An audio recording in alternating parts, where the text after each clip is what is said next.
Selamat datang di masa depan Indonesia. Sudah berkali-kali saya sampaikan bahwa kepindahan ibu kota negara ke Nusantara adalah bukan sekedar memindah gedung kementerian. Bukan itu. Bukan juga hanya pindah istana Presiden, bukan itu. Bukan juga memindahkan gedung Wakil Presiden ke Nusantara, juga bukan itu.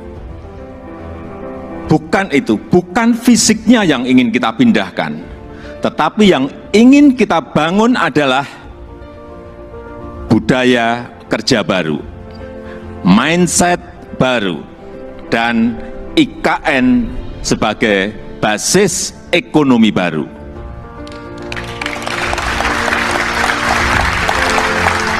Indonesia sebagai negara besar harus berani melangkah, harus berani memiliki agenda besar, berani punya agenda besar, dan ini untuk kemajuan negara kita, untuk kemajuan bangsa. Dan jika kita tidak berani transformasi dari sekarang sampai kapanpun, kita akan sulit jadi negara maju.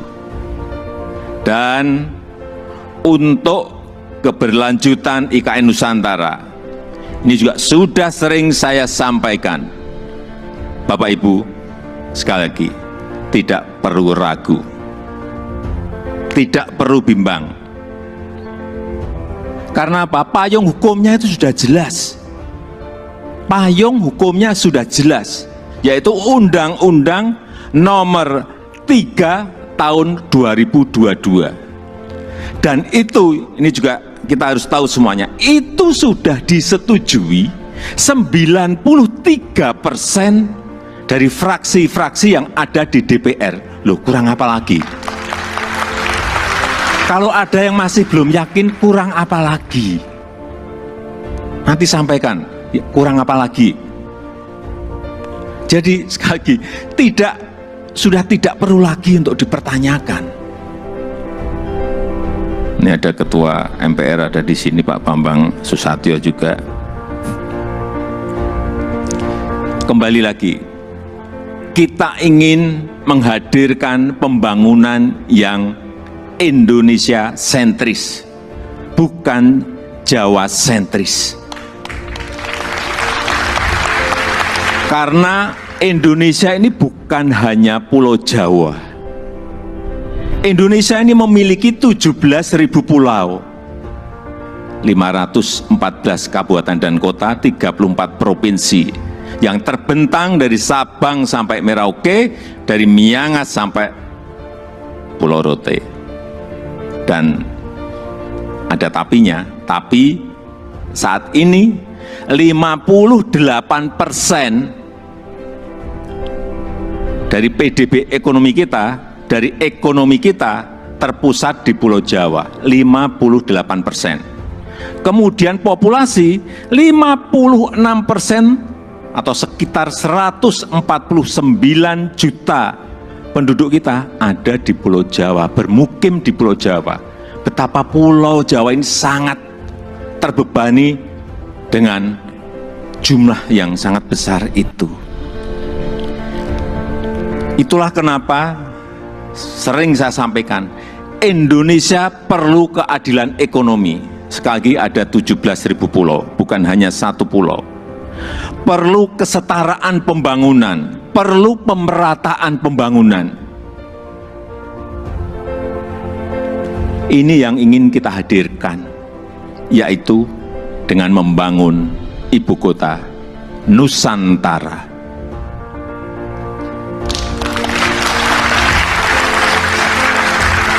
Nusantara adalah kota pintar masa depan yang berbasis hutan dan alam.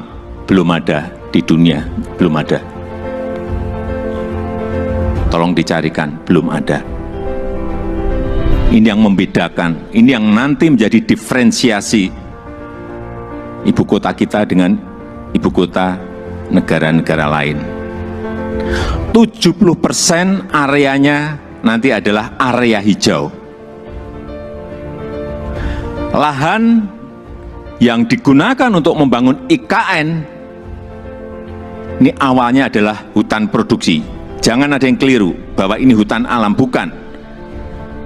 Hutan produksi. Monokultur, artinya di situ hanya ada satu jenis pohon.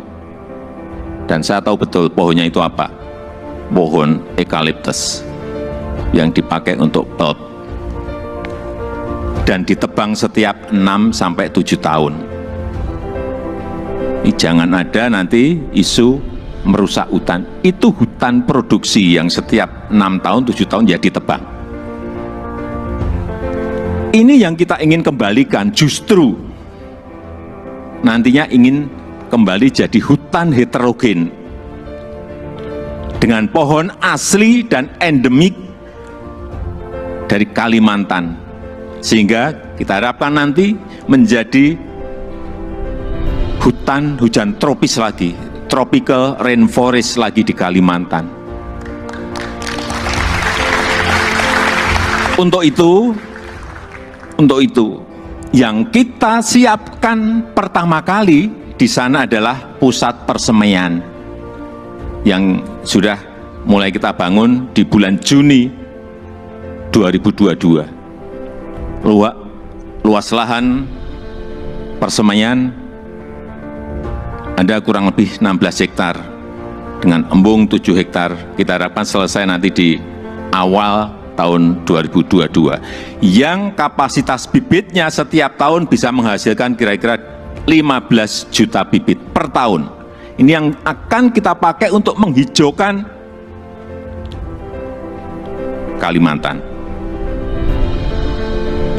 Supaya Bapak Ibu ingat, saya dari kehutanan.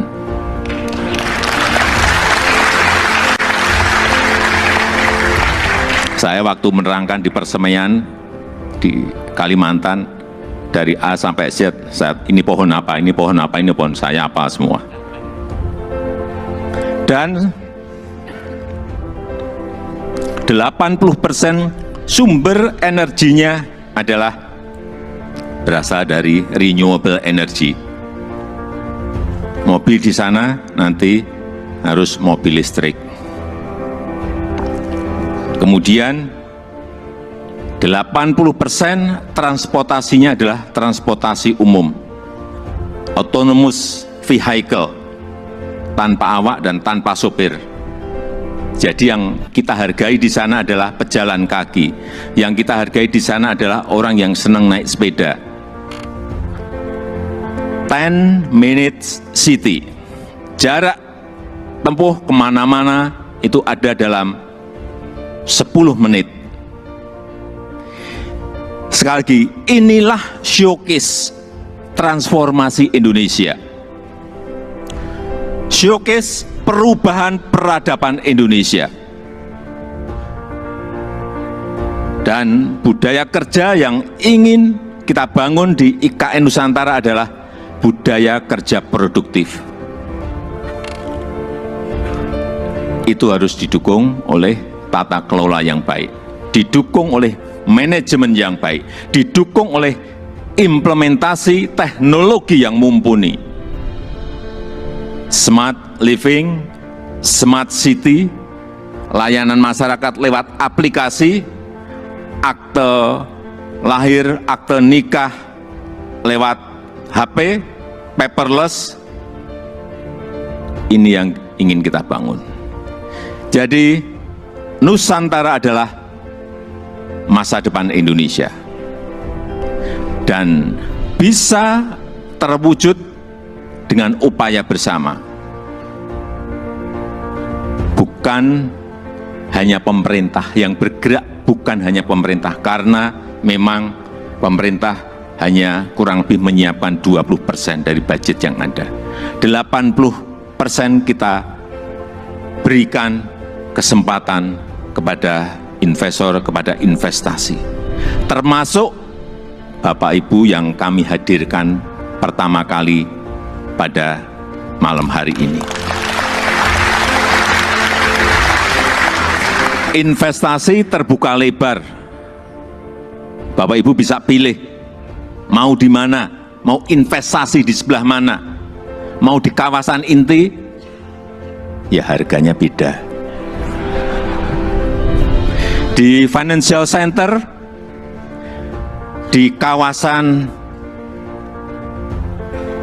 healthcare center, di kawasan education center, di housing area, di tourism area, silahkan.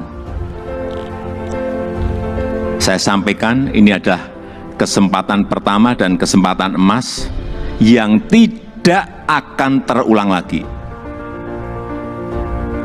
Inilah saatnya mencatat sejarah Indonesia dan inilah saatnya melakukan lompatan, inilah saatnya kita semua menjadi pelaku sejarah Indonesia masa depan. Dan dengan upaya kita bersama, dengan semangat gotong royong kita bersama, saya yakin 17 Agustus 2024 kita bisa merayakan bersama-sama di Nusantara.